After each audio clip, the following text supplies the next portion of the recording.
मेहरारू हमार आ देख के तोहार मियाज गदगद हो जाता है। देखा तरनु गमछा साले गर्दन में लपेट के यही गाछी पर लटका दे 2 मिनट में टाए टाए फिस हो जाइबा बुझला। तू एकरे के जानत नहीं खू ई साला देखही के हिती चुकबा लेकिन बड़का खतरनाक ह। लिपस्टिक लगा लेतिया असमन बुझे कि मल्लिका शेरावत के ऐसा लागेले त दिमागवा गड़बड़ इबे नु करी।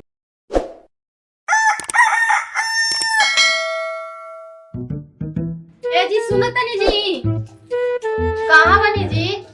का सब है सब बकबका तारू कोनो काम धाम नहीं के बोलो का कहो तारू 12 खिसिया तनी मेहरारू को नानू खिसिया के जाए हमनी के घर की लक्ष्मी है इंसान।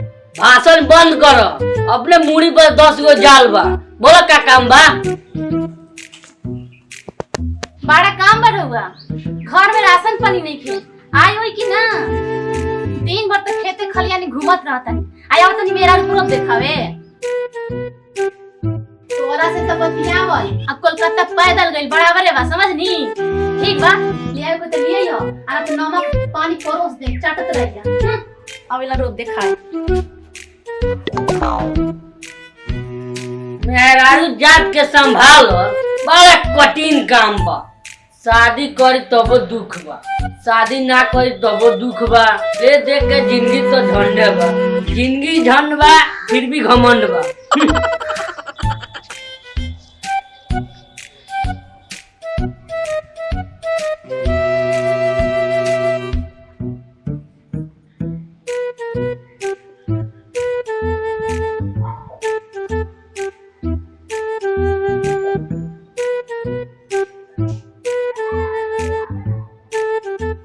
प्रणाम भौजी। खुश रही कहाँ इतने दिन से रहनी एक दिन ना लौकत रहनी भाई की शादी रहलक ह गई रहनी नहीं रहा 1 महीना के बाद आई नी। हाँ नहर के पानी 12 रोड पर शूट कइले बा तब चेहरा खिलल खिलल लौकता कितना बढ़िया भगवान रोड के बना के भेजले बाड़े रोड के देखला पर मन हमर गदगद करे लागल। साले मेहरारू हमार आ देख के तोहार मियाज गदगद हो जाता है। देखा तरनु गमछा साले गर्दन में लपेट के यही गाछी पर लटका दे 2 मिनट में टाए टाए फिस हो जाइबा बुझला। का उमर दे काहे खिसिया तर कौन गलती कइले बानी तोहार मेहरारू हमर भौजाई लोगी हो तो का उनका से मजाक नहीं कर सको का वो भौजी मजाक नहीं कर सको काहे ना देवर जी देवर भौजाई के रिश्ता में तो हंसी मजाक होत रहेला। रउरा के जितना मजाक करे के बा करी हमरा कोनो दिक्कत नहीं थे। अच्छा कोनो दिक्कत नहीं है लेकिन हमरा दिक्कत बा बुझलू। तू एकरा से नजदीकी कमे राख ना तो हमरा तोहरा से बिगाड़ हो जाई काहे कि एकर नियत हमरा ठीक नहीं खेलागा। रउओ तो कितना बाप के बतंगर बनावत तनी हेती चुका जीव पे साफे भेड़िए गल बानी। तू एकरा के जानत नहीं खू ई साला देखही के हिती चुकबा लेकिन बड़का खतरनाक ह। एगो बात सुन लो एकरा से दूरी बनाइए के रहबू तो तोहरा खातिर फायदा बा बुझलू। बड़ा नियत के गंदा बड़ा मर्द देवर भौजाई के बीच में झगड़ा फंसाओ तल का भौजी हम गलत आदमी लागत नहीं का। ना देवर जी हमरा देखले से रउआ के नियत में कोनो खोट नहीं के इहे बेमतलब के रउआ की नियत पे शक करतानी हमरा पे भरोसा बानू।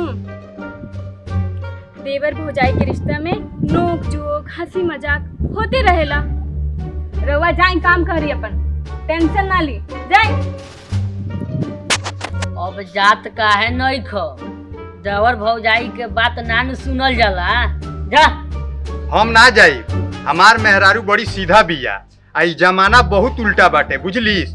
तोरा जौन बतियाओ के बा तौन हमरा सामने बतियाओ काहे कि हमरा तोरा पर विश्वास नहीं है समझली। बड़ा घन चक्कर आदमी बड़ा मर्द तोरा ऐसा आदमी सखी हम देखल ही ना रहनी इतना सुंदर मेहरारू पर तू शौक करते रह।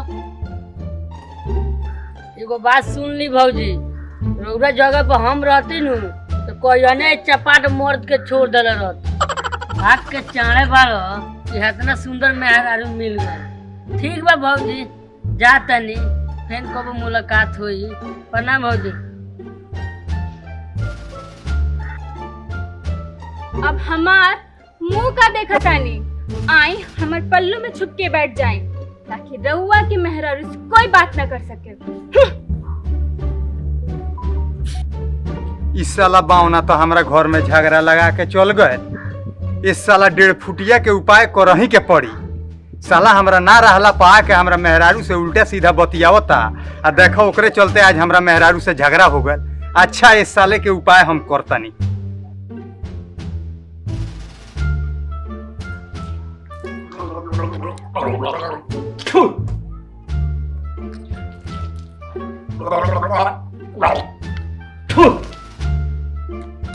कार्य दिन सभा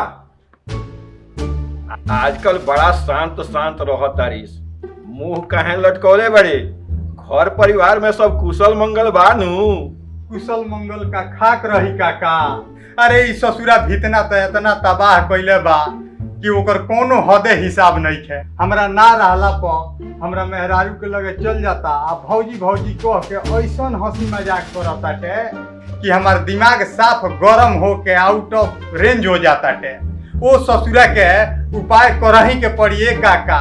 औरी तो औरी हमरा मेहरारू के देख के उ साफ आउट ऑफ रेंज हो जाता टे।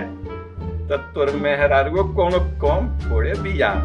जब कपड़ा पहन लेतिया, लिपस्टिक लगा लेतिया, असमन बुझे कि मल्लिका शेरावत के ऐसा लागेले त दिमागवा गड़बड़इबे नु करी। जाए साले नंदू काका, तूहो उहे बाड़ा। तोहरो नियत हमरा कोनो ठीक नहीं खे लागल। एगो बात कान खोल के सुन ल, अगर तू ना सुधरबा तो 2 मिनट में तारा के सोच कर देम, बुझल? जा ये साले, तूहू उहे बाड़। अपन मेहनत के तरह समराते नहीं के आ चलल बड़ा दूसरा के सुधारे।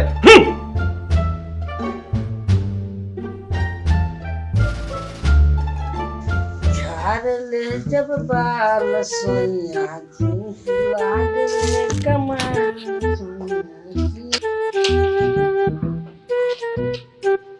कजीर कहाँ जाके रेडी होता है भनखन के? जातनी मेला देखे। मल्हाई बाजार में बड़ी भारी मेला लागल बा। ए जी हम मुरवा से चलो मेला घूमे। जनाना के मेला नानू जाए के बड़ा भीड़ रहेला। तो खाता लाई पकौड़ी ले ले हैं। का देवर जी आजकल दिखाई नहीं दिए, कहीं जाए की तैयारी बा का? जातनी मेला देखे। गांव में बड़ा भारी मेला लागल बा।